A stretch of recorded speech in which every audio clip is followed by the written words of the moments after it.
Hi friends, ഇന്ന് നമ്മൾ പുതിയ SSCRT ചാപ്റ്ററിൽ ഒരു ചാപ്റ്ററാണ് നോക്കാൻ പോകുന്നത്. 7ാം ക്ലാസ്സിലെ 12ാമത്തെ ചാപ്റ്റർ, സോഷ്യൽ സയൻസിലെ 12ാമത്തെ ചാപ്റ്ററായ ചരിത്രത്തിൻ്റെ ആധാരശിലകൾ. ഈ ചാപ്റ്ററാണ് നമ്മളിന്ന് പഠിക്കുന്നത്. തിരുവനന്തപുരം നഗരത്തിൽ നിന്ന് 15 കിലോമീറ്റർ തെക്ക് മാറി സ്ഥിതി ചെയ്യുന്ന പ്രദേശമാണ് വിഴിഞ്ഞം. പ്രാചീന കാലം മുതൽക്ക് തന്നെ ചരിത്രപരവും വാണിജ്യപരവുമായ പ്രാധാന്യം ഏറെയുള്ള തീരപ്രദേശമാണിത്.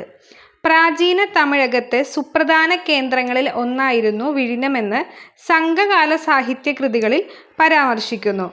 ഒരു തുറമുഖം എന്ന നിലയിലും വ്യാപാര കേന്ദ്രം എന്ന നിലയിലും ഈ പ്രദേശം ദക്ഷിണേന്ത്യൻ രാഷ്ട്രീയ, സാമൂഹിക, സാമ്പത്തിക ചരിത്രത്തിൻ്റെ ഭാഗമാണ്.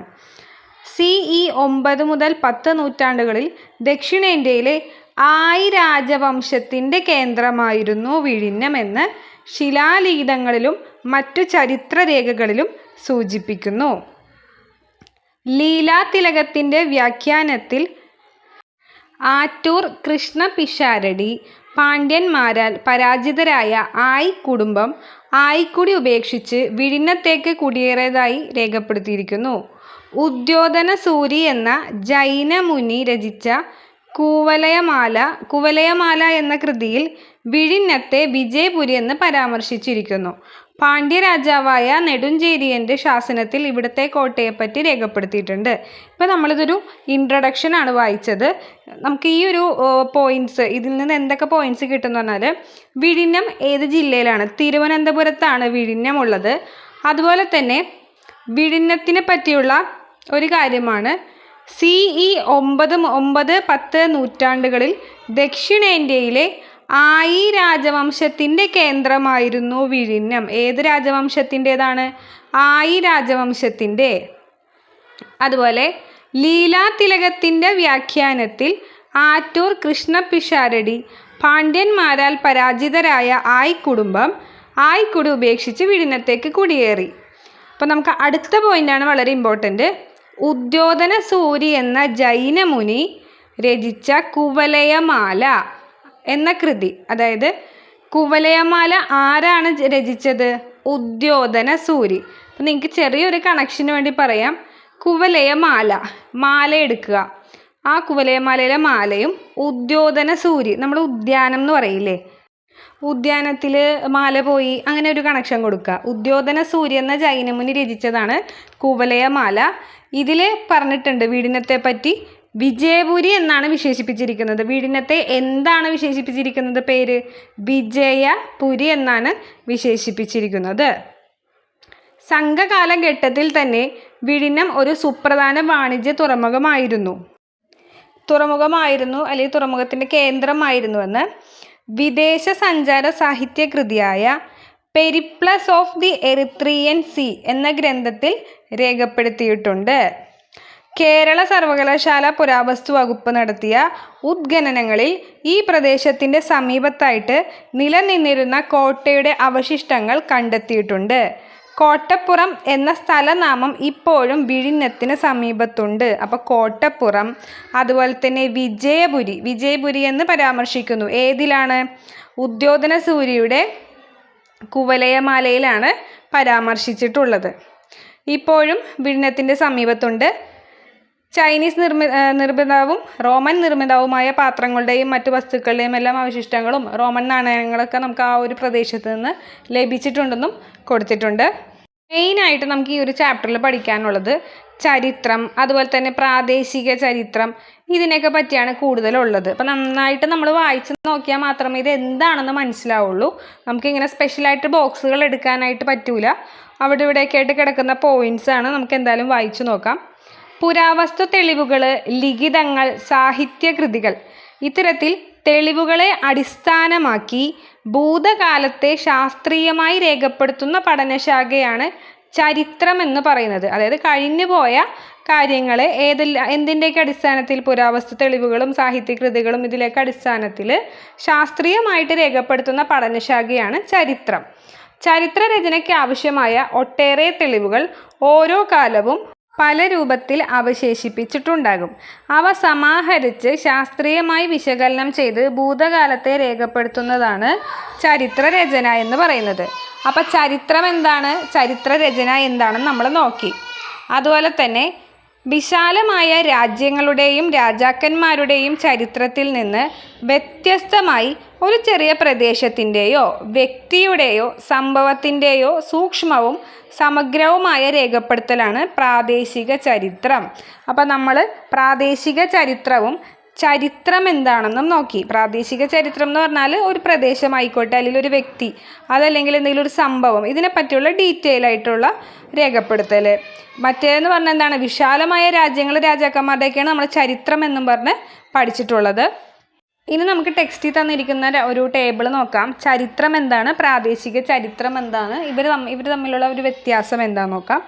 ചരിത്രം വിശാലമായ പ്രദേശത്തിൻ്റെയോ നാടിൻ്റെയോ രാജ്യത്തിൻ്റെയോ സംഭവങ്ങളുടെയോ ചരിത്രം രേഖപ്പെടുത്തുന്നു. എന്തിനാണ് വിശാലമായ? എഴുതപ്പെട്ട രേഖകൾ, പുരാവസ്തു തെളിവുകൾ, ചരിത്ര അവശേഷിപ്പുകൾ എന്നിവ ഉപയോഗപ്പെടുത്തി ചരിത്രം നിർമ്മിക്കുന്നു. ഭൂതകാല സംഭവങ്ങൾ, സംസ്കാരങ്ങൾ, സമൂഹങ്ങൾ എന്നിവയെ വിശാലമായ കാഴ്ചപ്പാടിൽ വിലയിരുത്തുന്നു. അപ്പോൾ ചരിത്രം എന്ന് പറഞ്ഞാൽ വളരെ വിശാലമായിട്ട് നമ്മൾ രേഖപ്പെടുത്തുകയും അതുപോലെ തന്നെ എഴുതപ്പെട്ട രേഖകൾ, പുരാവസ്തു തെളിവുകൾ, ഇതിൽ നിന്നെല്ലാം ഇതൊക്കെ ഉപയോഗപ്പെടുത്തിയിട്ടാണ് നമ്മൾ ചരിത്രം നിർമ്മിക്കുന്നത്.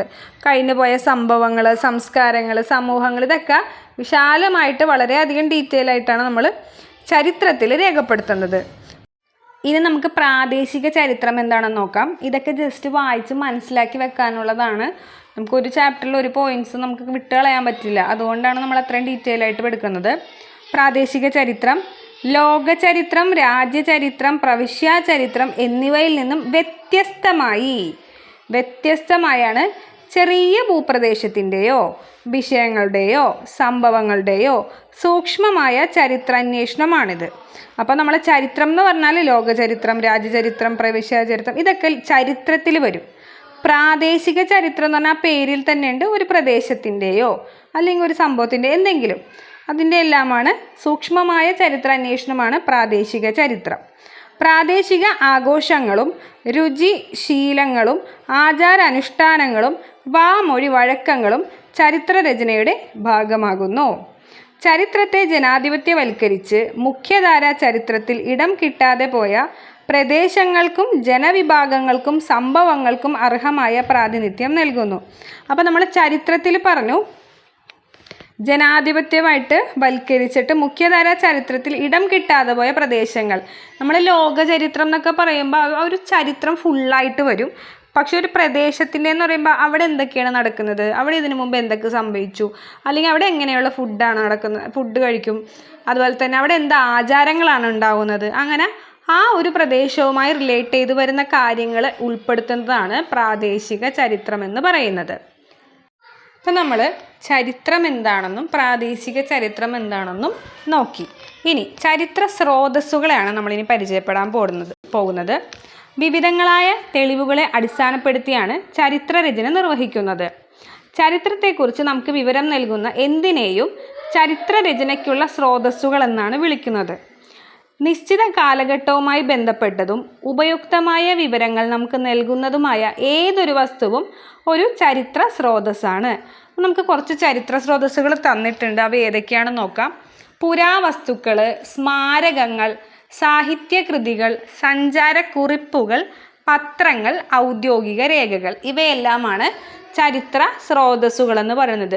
ഇവയിൽ നിന്നെല്ലാം നമുക്കൊരു ചരിത്രം പ്രിപ്പയർ ചെയ്യാനായിട്ട് ഒരു സഞ്ചാരക്കുറിപ്പായിക്കോട്ടെ, അല്ലെങ്കിൽ ഒരു പത്രം, അതല്ലെങ്കിൽ സ്മാരകങ്ങൾ, ഇതിൽ നിന്നൊക്കെ നമുക്ക് ആ ഒരു ഏരിയയുമായിട്ട് ബന്ധപ്പെട്ടിട്ടുള്ള ആ ഒരു കാലഘട്ടവുമായി റിലേറ്റ് ചെയ്ത് വരുന്ന ചരിത്രമൊക്കെ നമുക്ക് മനസ്സിലാക്കാൻ സാധിക്കും. അപ്പോൾ ഇവയെല്ലാമാണ് ചരിത്ര സ്രോതസ്സുകൾ.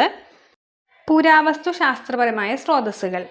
എന്താണ് പുരാവസ്തു ശാസ്ത്രമായ സ്രോതസ്സുകൾ എന്ന് പറഞ്ഞാൽ? നിർമ്മിക്കപ്പെട്ട കാലഘട്ടത്തിലെ ജീവിതത്തെക്കുറിച്ച് വിവരങ്ങളോ തെളിവുകളോ നൽകുന്നതാണ്. അപ്പോൾ അതിൽ പ്രധാനപ്പെട്ടവ ഏതാണെന്ന് നോക്കാം.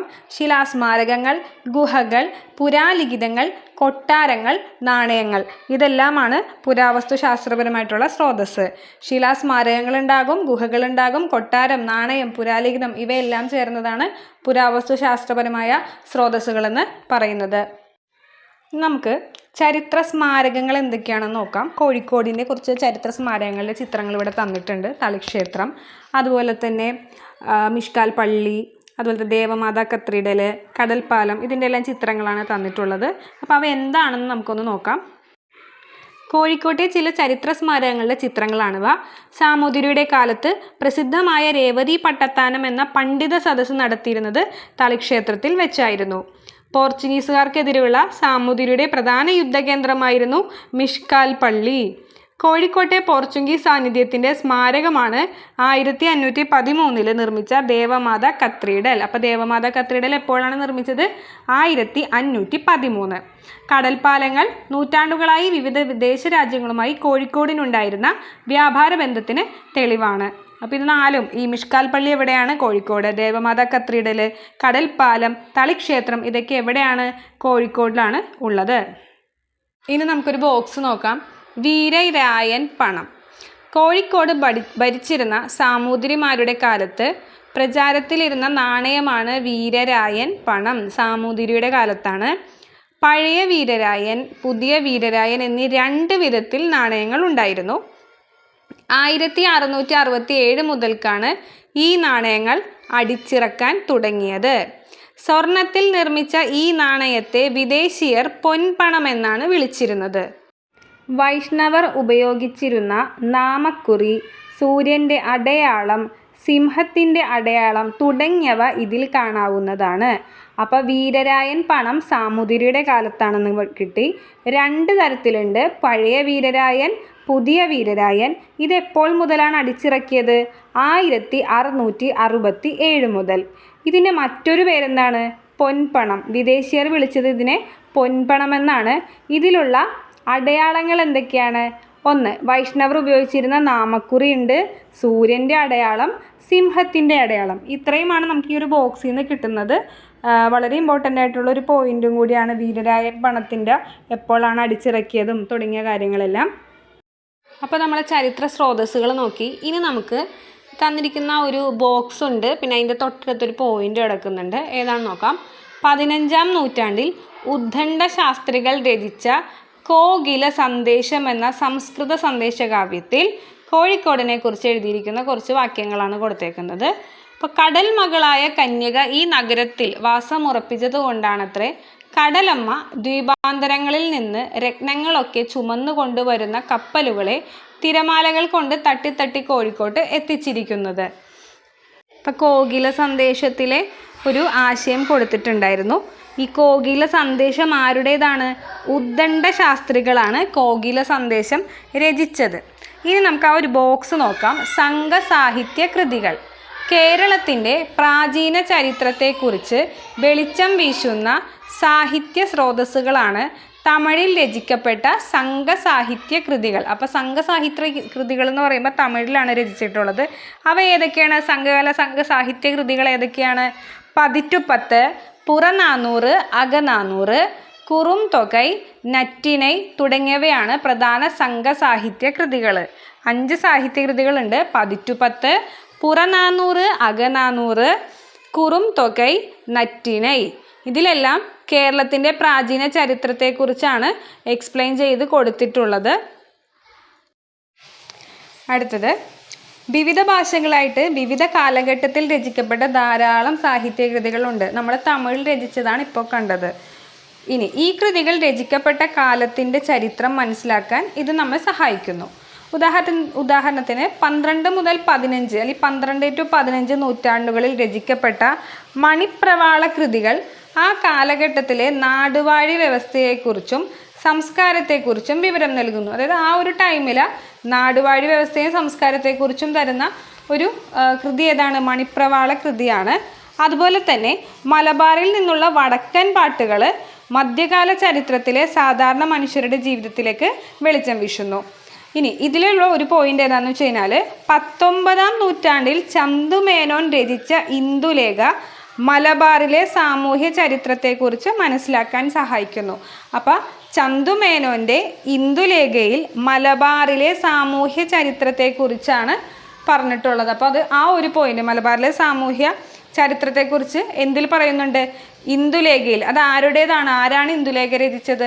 ചന്തുമേനോനാണ് രചിച്ചത്. ഇനി ശിലാസ്മാരകങ്ങൾ നൽകിയിട്ടുണ്ട്. കുടക്കല്ല്, തൊപ്പിക്കല്ല്, മുനിയറ, ഇതെല്ലാം വലിയ കല്ലുകൾ കൊണ്ട് നിർമ്മിച്ച ധാരാളം സ്മാരകങ്ങളുടെ അവശേഷിപ്പുകൾ നമ്മുടെ പൂർവികർ ഇവിടെ ഉപേക്ഷിച്ചു പോയിട്ടുണ്ട്. അപ്പോൾ ഈ മൂന്ന് ചിത്രങ്ങൾ തന്നിട്ടുണ്ട്. ഏതൊക്കെയാണ്? കുടക്കല്ല്, തൊപ്പിക്കല്ല്, മുനിയറ, ഇതെല്ലാം. ഇനി നന്നങ്ങാടികൾ. മഹാശിലാ കാലഘട്ടത്തിൽ ശവസംസ്കാരത്തിന് ഉപയോഗിച്ചിരുന്ന വലിയ കളിമൺ ഭരണികളാണ് നന്നങ്ങാടികൾ. ഭൗതിക അവശിഷ്ടം അടക്കം ചെയ്ത് മണ്ണിനടിയിൽ മൂടുന്ന ഭരണികളാണിവ. അപ്പോൾ നന്നങ്ങാടിയിലാണ് മരിച്ചതിന് ശേഷം ഭൗതികാവശിഷ്ടങ്ങളെല്ലാം മണ്ണിനടിയിൽ ഇട്ടിട്ട് അത് കുഴിച്ചു മൂടുക. ഇതാണ് ഈ ഒരു നന്നങ്ങാടീൻ്റെ യൂസ് എന്ന് പറയുന്നത്.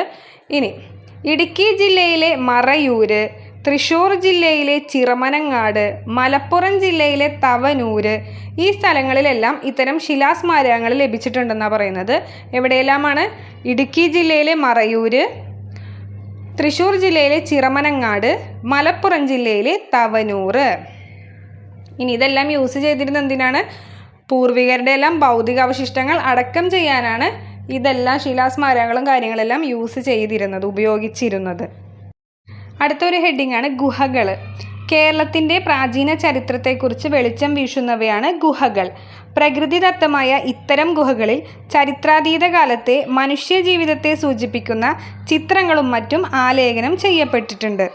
വയനാടുള്ള എടയ്ക്കൽ ഗുഹ, മറയൂര് ഇടുക്കിയിലുള്ളത്, അതുപോലെ തന്നെ തിരുവനന്തപുരത്തെ ആങ്കോട്, തെന്മല, കോട്ടുക്കൽ കൊല്ലത്ത് എന്നിവിടങ്ങളിൽ ചില പ്രധാന ഗുഹകൾ സ്ഥിതി ചെയ്യുന്നു. അപ്പോൾ എവിടെയൊക്കെയുണ്ട്? വയനാട് എടയ്ക്കൽ ഗുഹയുണ്ട്, ഇടുക്കിയിൽ മറയൂരുണ്ട്, തിരുവനന്തപുരത്തെ ആങ്ങോടും കൊല്ലത്തുള്ള കോട്ടുക്കൽ, തെന്മല എന്നിവിടങ്ങളിലെല്ലാം ഗുഹകളുണ്ട്. ഇത്തരം കേരളത്തിലെ ചരിത്ര പ്രാധാന്യമുള്ള പുരാവസ്തുക്കളെ സംരക്ഷിക്കുന്നത് ആർക്കിയോളജിക്കൽ സർവേ ഓഫ് ഇന്ത്യയും കേരള ആർക്കിയോളജി വകുപ്പുമാണ്. ഇനി എന്താണ് എടയ്ക്കൽ ഗുഹ എന്ന് നോക്കാം. പ്രാചീന മനുഷ്യർ ഉപയോഗിച്ചിരുന്ന കേരളത്തിലെ പ്രധാനപ്പെട്ട ഗുഹകളിൽ ഒന്നാണ് എടയ്ക്കൽ ഗുഹ. വയനാട് ജില്ലയിലെ സുൽത്താൻ ബത്തേരിയിൽ നിന്ന് 10 കിലോമീറ്റർ അകലെയാണ് എടയ്ക്കൽ ഗുഹ. ഇവിടുത്തെ ചുമരുകളിൽ കൊത്തിയിരിക്കുന്ന ഗുഹാചിത്രങ്ങൾ ശിലായുഗത്തിലെ മനുഷ്യരെക്കുറിച്ചും അവരുടെ ജീവിതത്തെക്കുറിച്ചും വിവരങ്ങൾ നൽകുന്നു. അപ്പോൾ എടയ്ക്കൽ ഗുഹ എവിടെയാണ്? വയനാട് ജില്ലയിലാണ്. സുൽത്താൻ ബത്തേരിയിൽ നിന്ന് ഒരു 10 കിലോമീറ്റർ അകലെയായിട്ടാണ്. ഇനി എന്താണ് പുരാലിഖിതങ്ങൾ എന്ന് നമുക്ക് നോക്കാം. ഒരു പ്രതലത്തിൽ വരച്ചതോ കൊത്തിവെച്ചതോ ആയ സന്ദേശമോ വാചകമോ ആണ് ലിഖിതങ്ങൾ. വ്യത്യസ്ത പ്രതലങ്ങളിലാണ് ലിഖിതങ്ങൾ രേഖപ്പെടുത്തിയിരിക്കുന്നത്. അപ്പോൾ പുരാലിഖിതങ്ങൾ എന്ന് പറയുമ്പോൾ പഴയ കാലത്ത് എഴുതിയിരുന്നത്. എങ്ങനെയെല്ലാം എഴുതിയിട്ടുണ്ട്? ശിലകൾ എഴുതിയിട്ടുണ്ട്, ലോഹത്തകിടുകളിൽ എഴുതിയിട്ടുണ്ട്, ഓലകളിലെല്ലാം എഴുതിയിട്ടുണ്ട്. ഒന്നെങ്കിൽ വരക്കുകയോ കൊത്തിവെച്ചതോ ആയിട്ടുള്ളതാണ് ലിഖിതങ്ങൾ എന്ന് പറയുന്നത്. ഇനി എന്താണ് ലിഖിത പഠനം അല്ലെങ്കിൽ എപ്പിഗ്രാഫി എന്ന് നോക്കാം. ശിലകൾ, ലോഹത്തകിടുകൾ, ഓലകൾ തുടങ്ങിയവയിലെ എഴുത്തുകളെക്കുറിച്ചുള്ള പഠനമാണ് ലിഖിത പഠനം. അപ്പം നമ്മൾ ലിഖിതങ്ങൾ എഴുതുന്നത് എവിടെയൊക്കെയാണെന്ന് പറഞ്ഞു? ശിലകളിൽ എഴുതും, ലോഹത്തകിടിൽ എഴുതും, ഓലകളിലൊക്കെ എഴുതും. അപ്പോൾ ഇതിനെക്കുറിച്ചുള്ള ഈ എഴുത്തുകളെക്കുറിച്ചുള്ള പഠനമാണ് ലിഖിത പഠനമെന്ന് പറയുന്നത്. ഇത്തരത്തിൽ കേരളത്തിൽ അങ്ങോളം ഇങ്ങോളം ധാരാളം ലിഖിതങ്ങൾ കണ്ടെത്തിയിട്ടുണ്ട്. എവിടെയൊക്കെയാണെന്ന് നോക്കാം. തരിസാപ്പള്ളി ലിഖിതം കൊല്ലം ജില്ലയിൽ. തരിസാപ്പള്ളി ലിഖിതം കൊല്ലം ജില്ല.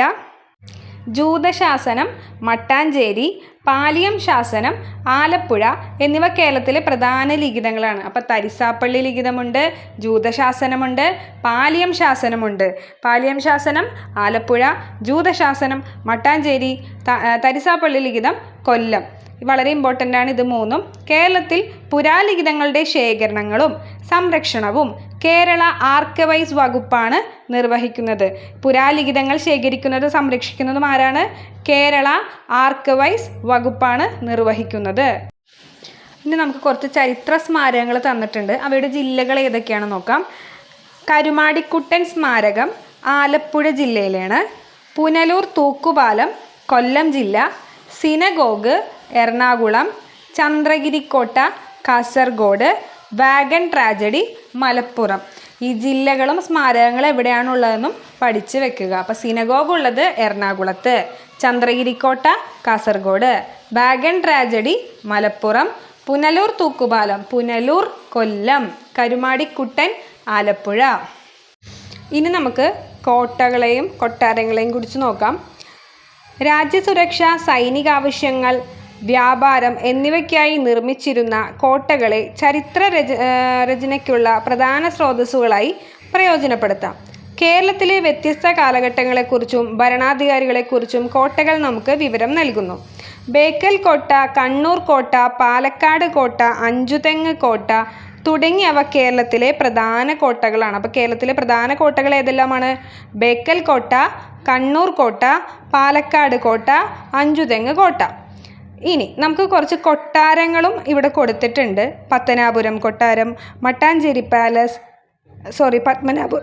പത്മനാഭപുരം കൊട്ടാരം, മട്ടാഞ്ചേരി പാലസ്, കിളിമാനൂർ കൊട്ടാരം, അറയ്ക്കൽ കൊട്ടാരം, കൃഷ്ണപുരം കൊട്ടാരം. അപ്പം ഇത്രയും കൊട്ടാരങ്ങൾ ഫെമിലിയർ ആയിട്ടുള്ളതാണ്. കോട്ടകളും നമ്മൾ പറഞ്ഞു. ഇനി നമുക്ക് ബേക്കൽ കോട്ട എന്താണെന്ന് നോക്കാം. 17-ാം നൂറ്റാണ്ടിൽ നിർമ്മിച്ച കേരളത്തിലെ ഏറ്റവും വലിയ കോട്ടയാണ് ബേക്കൽ കോട്ട. അപ്പോൾ എവിടെയാണ് ബേക്കൽ കോട്ട? എന്താണ് പ്രത്യേകത? എന്നാണ് കേരളത്തിലെ ഏറ്റവും വലിയ കോട്ടയാണ് ബേക്കൽ കോട്ട.